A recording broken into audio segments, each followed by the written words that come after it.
from Rixie. This is Debuff, and I'm your host, Steve Skeels.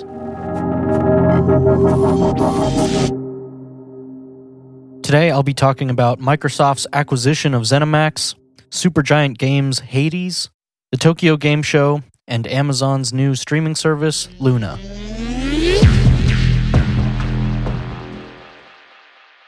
On September 21st, Microsoft announced their purchase of Zenimax for $7.5 billion USD.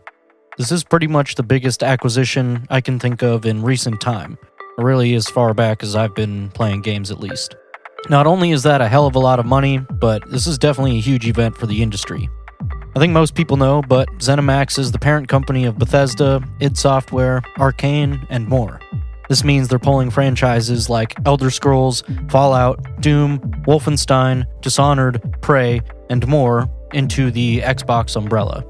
Now, they did say that the current deals like the timed PlayStation exclusivity of Deathloop and Ghostwire Tokyo are still being honored for the time being. I imagine they don't want to breach those contracts and have to pay out however much money. But going forward, each game will be considered for multi-platform on a case-by-case basis. So we don't know if, say, Elder Scrolls 6 won't be on PlayStation, but that's a total possibility now. I think most people would agree, as pretty much everyone in games media has been talking about it, but this is a huge win for Microsoft. They've been getting good studios recently and buying pretty much whatever I feel like they have an interest in, but there's been nothing on this scale, of course. Getting all these franchises into their Xbox ecosystem, even if they keep them as a multi-platform, is still a big advantage since they can add them to Game Pass. I think it'll make a lot more sense for people to, want to pick up the next Elder Scrolls game on Game Pass rather than pay the $60 or even $70 on PlayStation, as we do know a lot of next-gen titles are going to be priced at $70. Either way, this works out pretty well for Xbox. And personally, I hope they don't make these games exclusive to PC and Xbox, but I don't really know what they're going to do. Many of these series have a lot of history, and a lot of people are really into them. And I think it'd be upsetting to see people miss out just because they only have a PlayStation and can't get, an Xbox or PC. Not everyone has every console, so it's tough for those guys. In general, I just feel like exclusives suck. Of course, I like a lot of exclusives we got on PlayStation 4 this generation, the whole reason I went PlayStation this time. But never once did I think that it was great that my friends who didn't have PlayStations were missing out. Obviously, I would want them to play the same games I am. Typically, exclusives are published or funded by the platform, and I know that can help the studios out, and I also imagine that sometimes it results in games that maybe the studio couldn't have made if they needed to shop around for a publisher. But in the end, it just isn't good for the consumer, no matter how helpful it might be for a studio. And I think it'd be even worse if Microsoft were to take away some of the game franchise options that the consumers already have. I know it sucks because PlayStation has, a lot of good exclusives, and people like, mostly fanboys are always saying that they don't want them to go to Xbox, but I feel like this is a little bit different. Maybe it's harder just because ZeniMax properties are huge names and there's so many of them. I mean, Microsoft basically absorbed a whole E3 press conference.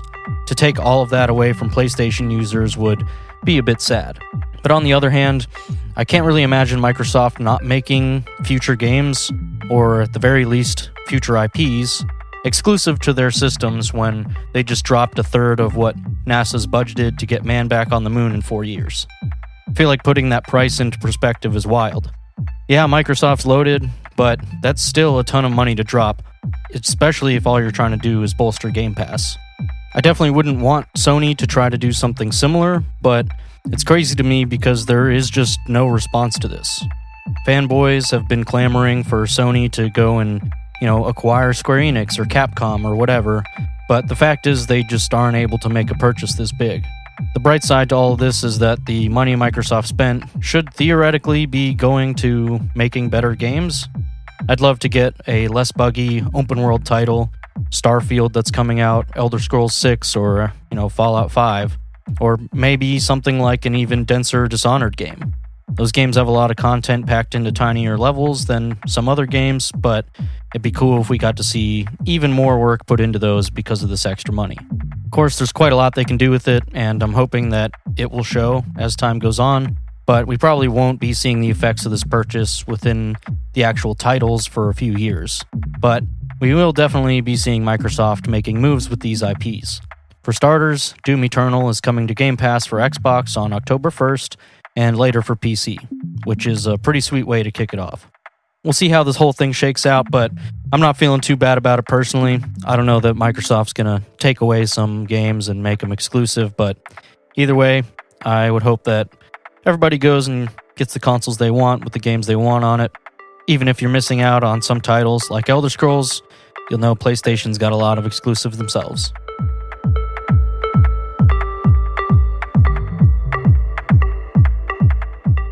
Hades, the new title from indie developer Supergiant Games, officially launched for the PC and Nintendo Switch on September 17th. The game was initially released as an early access title via the Epic Games Store back in December 2018, and it has since come to Steam as well.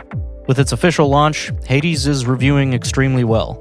Metacritic currently has it sitting at a 92 critic score and a 9.0 user score. And on Metacritic as well, it is currently the number 1 and number 2 spot for Switch and PC games of 2020, respectively.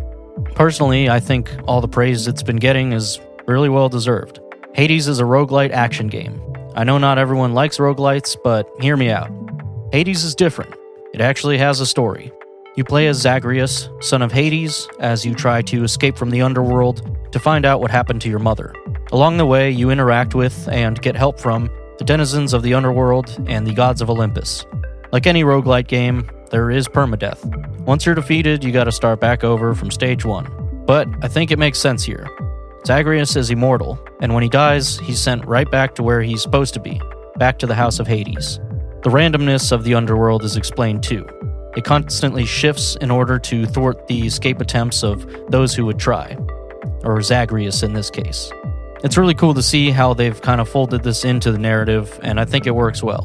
Even on your 100th death, you'll still come back to the same starting location, but it's cool because you can talk to new people and you'll still be finding new lines of dialogue, all of which are very well voice acted, by the way. Some of the dialogue references exactly what just happened to you or the weapon that you were using at the time, so it feels like it's unique to the experience you're having and not just new dialogue you're seeing randomly just because you're back at square one. My point is that the narrative really works well to sell the game loop, and I think that it fixes the part that roguelikes break down for a lot of people with no cohesive story.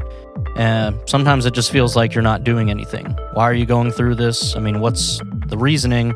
But also, if you're not getting a lot of upgrades for your character as you play through, you might feel like, this is pointless because I'm not even working towards a goal other than beating it. So, again, narrative works well, but all of it would be for nothing if the gameplay wasn't fun, and I certainly think it's awesome. One of the reasons I like roguelites is because it's 90% gameplay loop. There's not much downtime or anything like that, just constant action and upgrades. Hades plays very well. It's a top-down action game, and there's a lot that you get to play with. You've got 6 weapon choices, each with unlockable variations called aspects that change up how each one is used. Each weapon has a normal attack and a special, both of which can be modified during a run.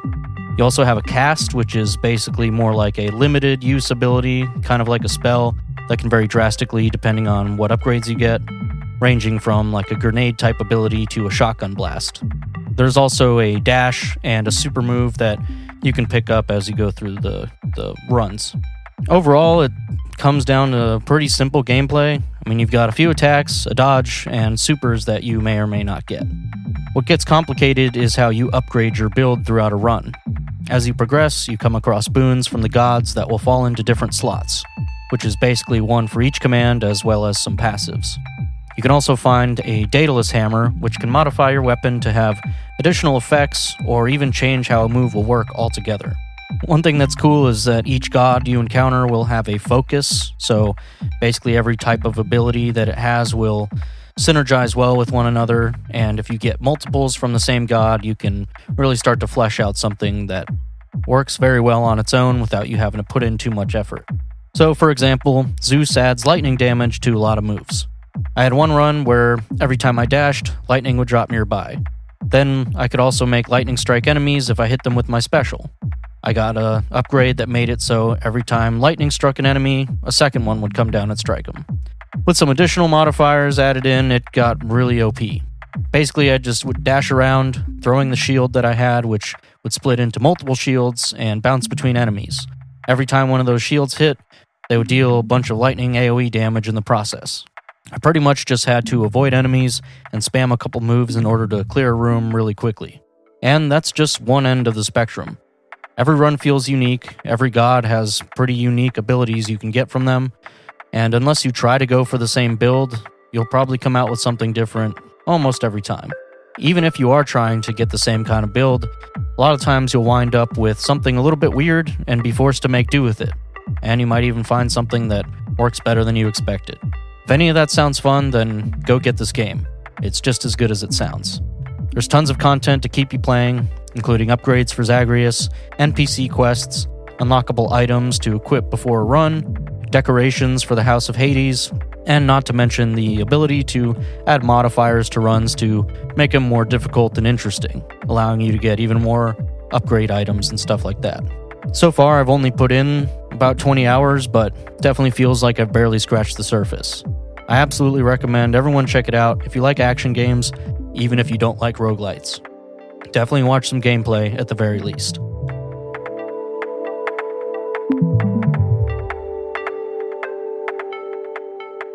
Next up, we've got the Tokyo Game Show. This event is usually pretty low-key. I always want to imagine that it's like the Japanese E3, but it really isn't, and I think that's okay. Just think a lot of people have higher expectations than they should. But I went in this year not expecting much, especially because of COVID right now, but also just because I've come to realize that this isn't where there's going to be anything too huge. But I was actually pleasantly surprised by a lot of what we saw this year. Tokyo Game Show went from September 23rd to the 27th. Some of the biggest Japanese studios were sharing information about their latest games here, from Capcom to Square Enix to Bandai Namco, and even more. So there's probably some game here that you're interested in. I will say at the time of the recording, this is still going on a little bit, so if I miss anything right at the end, that's too bad. Right now, I'm just talking about what I've seen. Overall, it was mostly new gameplay for games we know about, which, many of these are pretty much the first time we saw extended gameplay, so that on its own is pretty cool. And a lot of these are recently announced as well. I think the biggest actual reveal here was probably the footage of the Nier Replicant remake, which I think looks awesome. Nier Automata was extremely popular, but I don't think the original Nier got nearly as much acclaim, especially back when it was released in 2010. This remake looks awesome, and to me, it's just pretty much plays exactly like Nier Automata. It's definitely a little bit different, but it looks closer to that than what the original did, in my opinion. We haven't got a ton of gameplay yet. There was pretty much just a few minutes shown, but from what we did see, looks like it's going to be a good time, and I'm guessing is going to be about as popular as Nier Automata. Well, as popular as it can be without 2B there. Personally, I never played the original Nier, so I'm excited about this.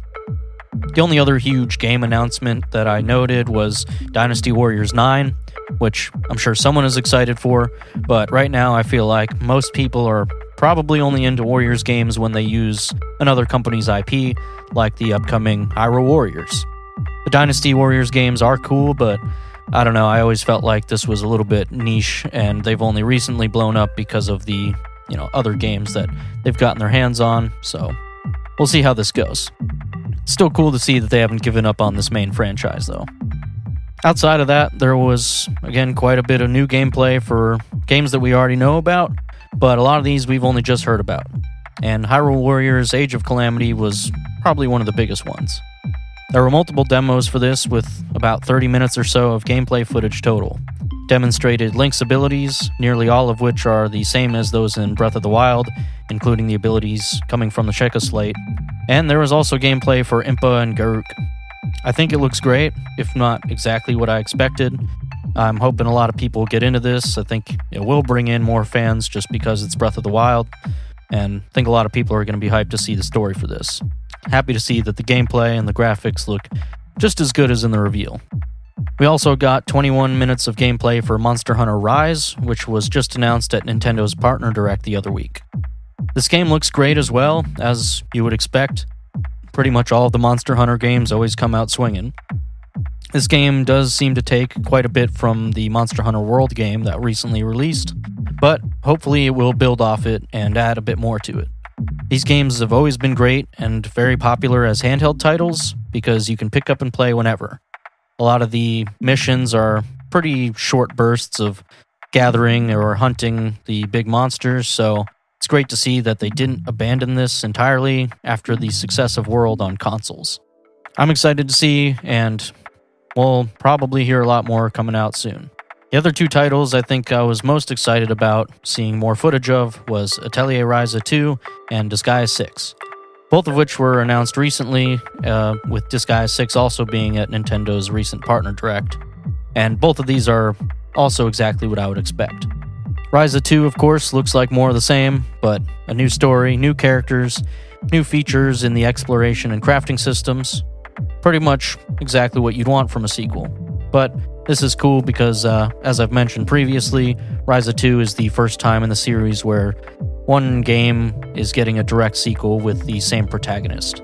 I'm really just hoping they expand on pretty much everything from Ryza 1 and add a few quality of life updates. If they do that, I think most people will be happy with it. Similarly, Disgaea 6 is just more Disgaea goodness. Like I said last time, the sprites are 3D, which I think might bum some people out, but in action, I think they actually looked a lot better than I thought, especially when you got the top-down view of the entire battlefield. The gameplay is, of course, still the same, still a great strategy RPG, and they've added even more ways to upgrade your characters.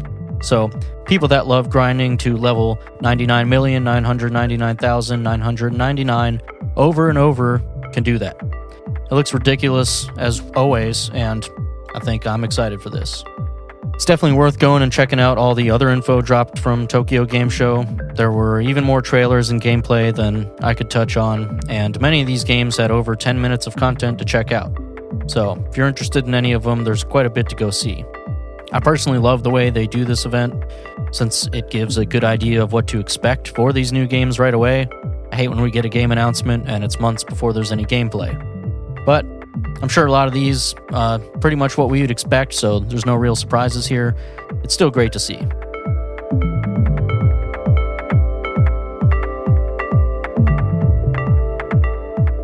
The last thing I just want to briefly touch on is Amazon Luna.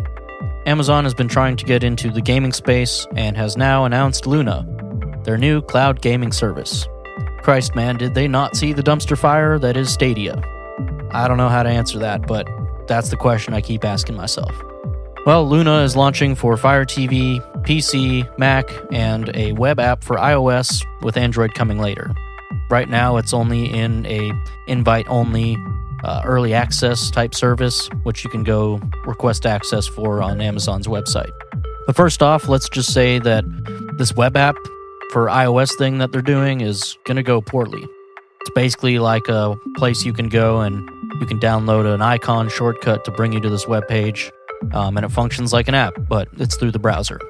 I guarantee Apple is going to come after them for that, which is probably not a great start.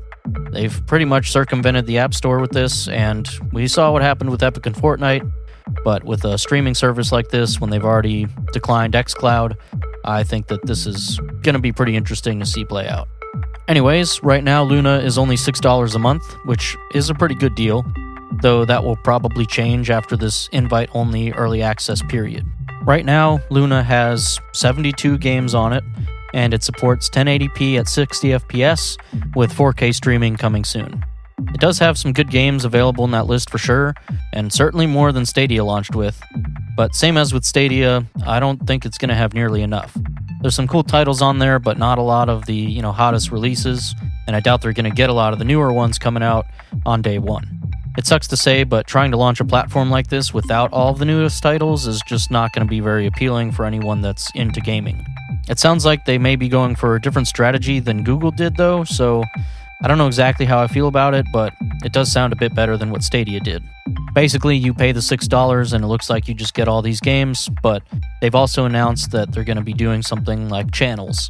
They announced first one as a partnership with Ubisoft, where you will pay for a Ubisoft channel at an undetermined amount quite yet, but you'll pay essentially maybe $6, maybe $10, whatever it is, in order to get a bunch of Ubisoft titles on there, in addition to the $6 you're spending for the other games that the base unit of Luna has.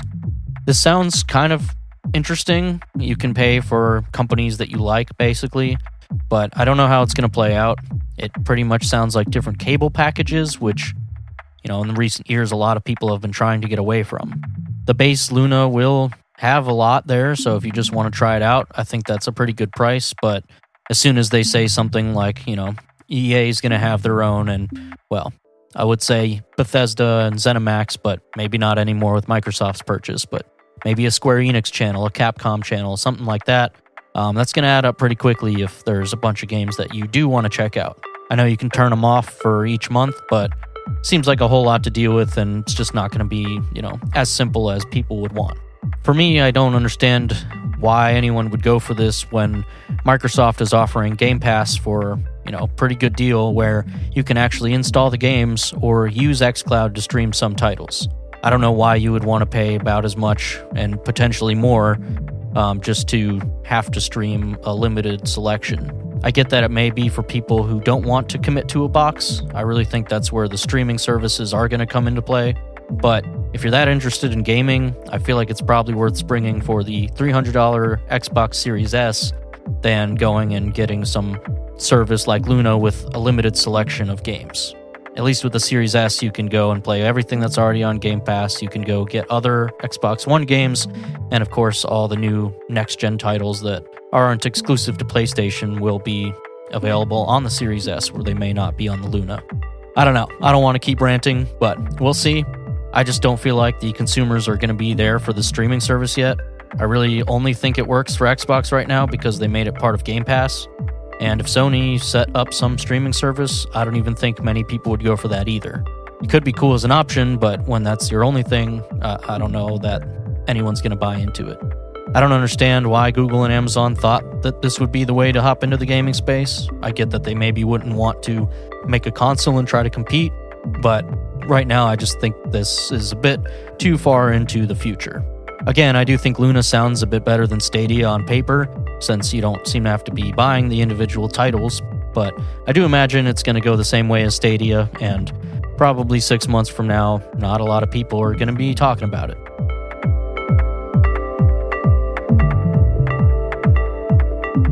Debuff is hosted by me, Steve Skeels, edited and mixed by Mason Carlton. Follow us on Instagram at DebuffPod. That's DebuffPod. Thanks for listening. I'll see you in the next one.